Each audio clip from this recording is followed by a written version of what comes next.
2024వ సంవత్సరం క్రిస్మస్ శుభాకాంక్షలు మీ అందరికీ తెలియజేస్తున్నాను. ఈరోజు ప్రపంచవ్యాప్తంగా క్రిస్మస్ పర్వదినాన్ని అనేక భాషల్లో అనేక మంది జరుపుకుంటూ ఉన్నారు.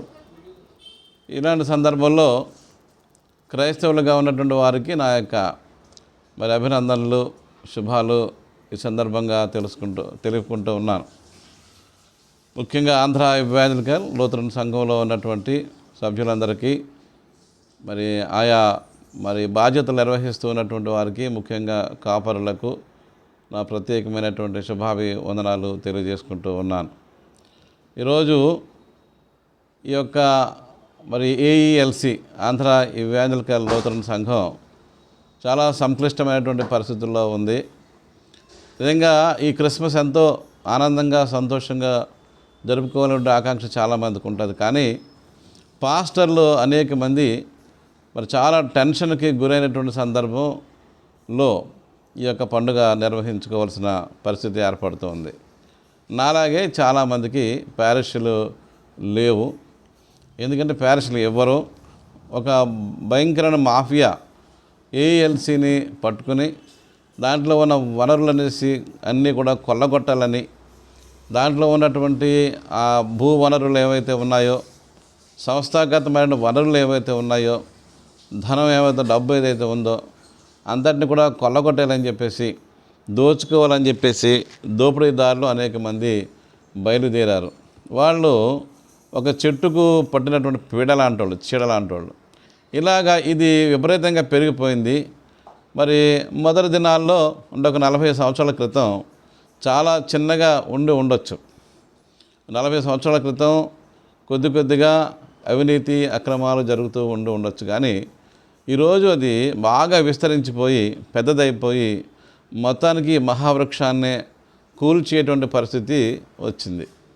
అయితే ఇలాగ మేము చెబుతూ ఉన్నప్పుడు ఎందుకు పోద్ది, దేవుడు కాపాడుతూ ఉంటాడు కాబట్టి ఇదేమీ పాడవదు అని చెప్పేసి చెబుతూ ఉంటారు. చరిత్రలో చూస్తే ఎన్నో గొప్ప గొప్ప సంఘాలు నాశనం అయిపోయాయి.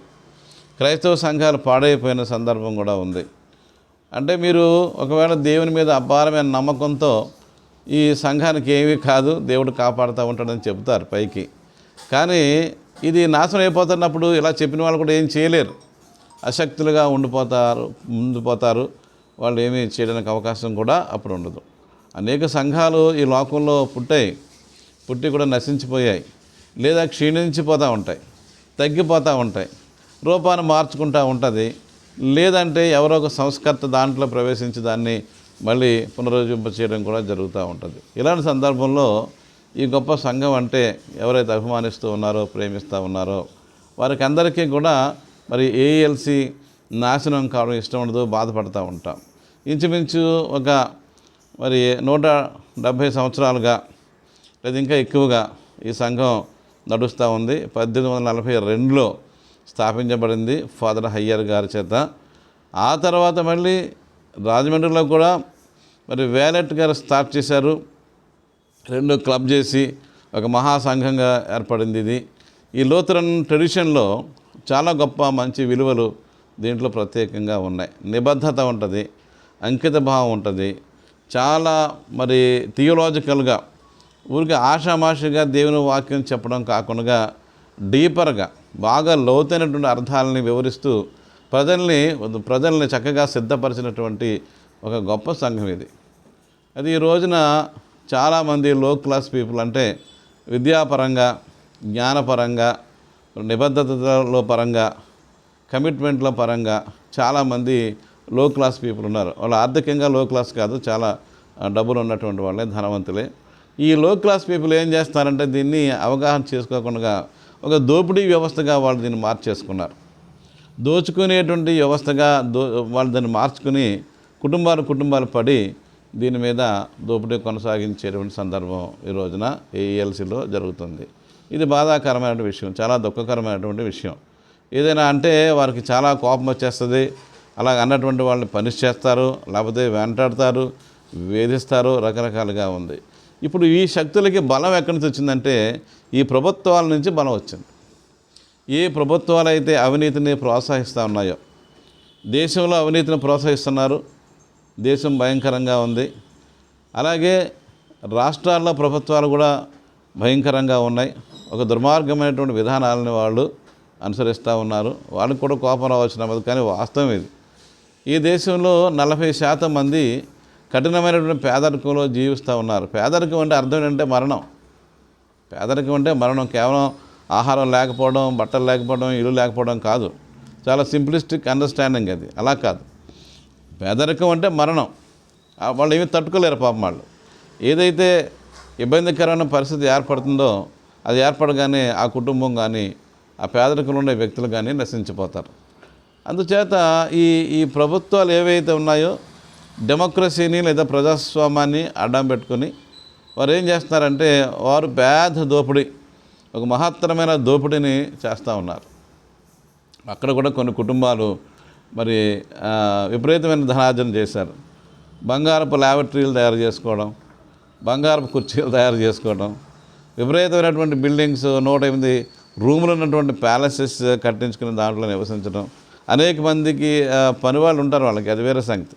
ఇలాగా ఈ ధనార్జన కోసమే బతికేటువంటి వాళ్ళు ఉండటం వలన ఈ యొక్క అవినీతి అనేటువంటిది చాలా నార్మల్ అయిపోయింది అనమాట, చాలా సహజమైపోయింది అనమాట.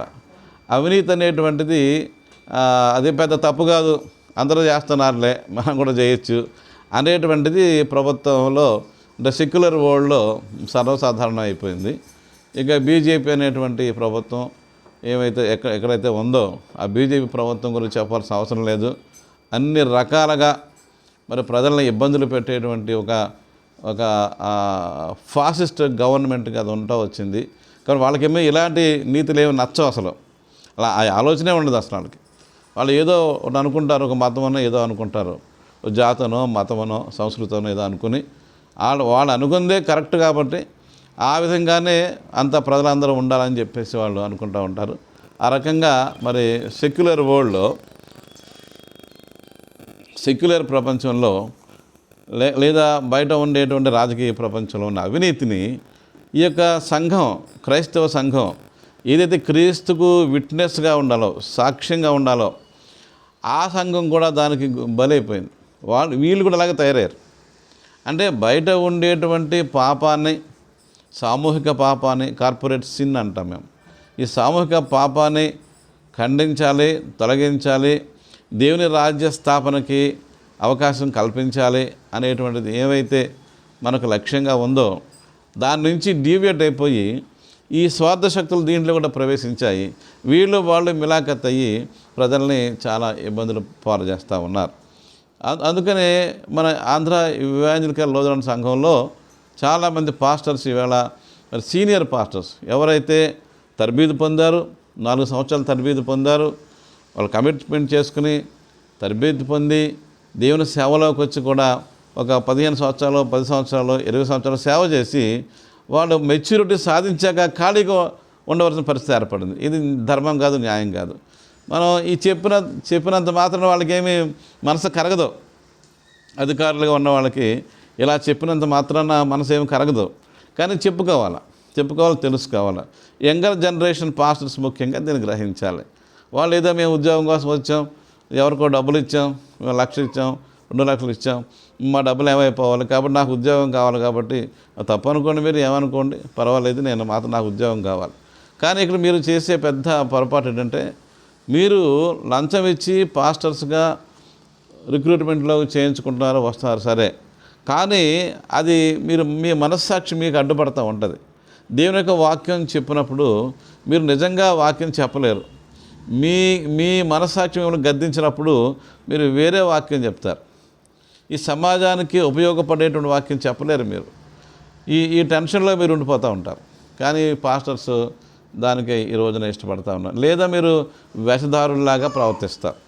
ఇక వేషధారులా ప్రవర్తిస్తే క్రీస్తు శిష్యులుగా ఉండడానికి కానీ లేదా తయారు చేయడం కానీ మీకు సాధ్యం కాదు. అది ఏదైతే గాస్పల్ ఉద్దేశం ఉందో, ఏదైతే దేవుని యొక్క ఉద్దేశం ఉందో, దేవుని యొక్క ఉద్దేశాన్ని నెరవేర్చడానికి మీకు వీలు కాదు. దయచేసి ఇలాంటి సందర్భంలో నేను మీకు మనవి చేసుకునేది ఏంటంటే యంగ్ పాస్టర్స్ ముఖ్యంగా ఆలోచించండి. ఈ సంఘాన్ని నాశనం చేయకండి. ఈ సంఘం నాశనం అవ్వడానికి కారణం మీరే కాకండి. ఈరోజు ఆ యొక్క యాజక సమూహాలు, యాజక సభలు ఉంటాయి, మినిస్టీరియం అంటాం మనం. మినిస్టీరియంలో మీరు ఎవరెవరు పలకరించుకోవారు చూశాను నేను. మినిస్టీరియంలో పూర్వం అందరినీ పలకరించుకుని ప్రేమగా మాట్లాడుకునే వాళ్ళం, పాస్టర్ గారి యొక్క సమస్యలు చర్చించేవాళ్ళం, మినిస్ట్రీ ఏ విధంగా ఫర్దరెన్స్ ముందుకు తీసుకెళ్ళాలో దాని గురించి, పరిచయం గురించినటువంటి మాటలు మాట్లాడేవాళ్ళు. ఇప్పుడు అలాంటిది ఏమీ లేదు. వెళ్ళడం, భోజనాలు చేయడం, గిఫ్ట్లు తీసుకోవడం, ప్రసంగాలు వినడం, ఏదో వచ్చేయడం. కాబట్టి ఈ ఇండివిజువల్గా ప్రతి పాస్టర్ గారికి ఉండే బాధ్యతని మర్చిపోయారు. ఇది ఒక ఎంప్లాయ్మెంట్ లాగా తయారైపోయింది. ఇలాంటి మాటలు మీరు వింటూ ఉన్నప్పుడు ఆగ్రహం కలుగుతుంది, కానీ మీకు అయ్యో మేము ఇలా చేస్తున్నాం, ఏం చేయాలి, దీన్ని ఎలా మార్చాలి ఈ పరిస్థితిని అనే ఆలోచన మనకు ఎవరికీ రావడం లేదు. కాబట్టి నేను మీకు మనవి చేసేది ఏంటంటే, ఈ సందర్భంలో 2024 సంవత్సరంలో ఆలోచించండి దయచేసి. 25లో మళ్ళీ ఎన్నికలు అంటున్నారు, ఉంటాయో ఉండవో తెలియదు. 2025 సంవత్సరం మే నెలలో ఎన్నికలు రావచ్చు అధ్యక్ష పదవికి. కానీ అర్థం ఉండదు దానికి నాకు తెలిసి.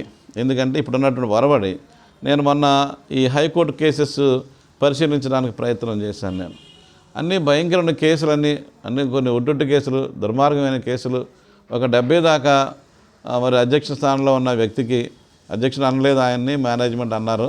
ఆ తీర్పు కూడా దుర్మార్గమైన తీర్పు, అదే మంచి తీర్పు ఏం కాదు. కానీ మరి ఆ తీర్పు వచ్చిందని శిరసా వహించాలి. ఎంత చెడ్డదైనా మరి హైకోర్టు తీర్పు ఇచ్చింది కాబట్టి దాన్ని శిరసా వహించాలి. అలాంటి తీర్పు ఇచ్చినటువంటి ఆయన్ని మనం ఏం అనలేము. ఆయన మరి పెద్ద జడ్జి గారు, మనం ఆయన్ని ఏం అనలేము. వాళ్ళు ఏ విధంగా ప్రభావితం అయ్యారో మనకు తెలియదు. కానీ ఆ తీర్పు మాత్రం చాలా దుర్మార్గమైన తీర్పు. అందరూ చెడ్డ అని చెప్పుకుంటా వచ్చి 30 పేజీల్లో అందరూ తప్పులు చెప్పి చివరికి అందరికంటే పెద్ద దుర్మార్గుడికి దాంట్లో మేనేజ్మెంట్గా అధికారం ఇచ్చినటువంటి తీర్పు అది. అంచేత నేను విమర్శిస్తా ఉన్నాను, నేను చెప్తున్నాను. నేను మాకు మా పేరు దాంట్లో ఉంది కాబట్టి మేమే ఉంటామని చెప్తున్నారు. ఎందుకుంది నీ పేరు? నీకే తెలుసు, అవతరానికే తెలుసు. కానీ ఒక నీతిని, ధర్మాన్ని నిలబెట్టవలసినటువంటి ఒక క్రైస్తవ సంఘంగా ఈ సంఘాన్ని ఏం చేయదలుచుకున్నారో ఆ కుటుంబాలకు తెలియాలి. ఏ కుటుంబాలు అయితే 40 సంవత్సరాలుగా పట్టుకుని పీడిస్తూ ఉన్నారో ఈ సంఘాన్ని ఏం చేద్దాం అనుకుంటున్నారు మీరు?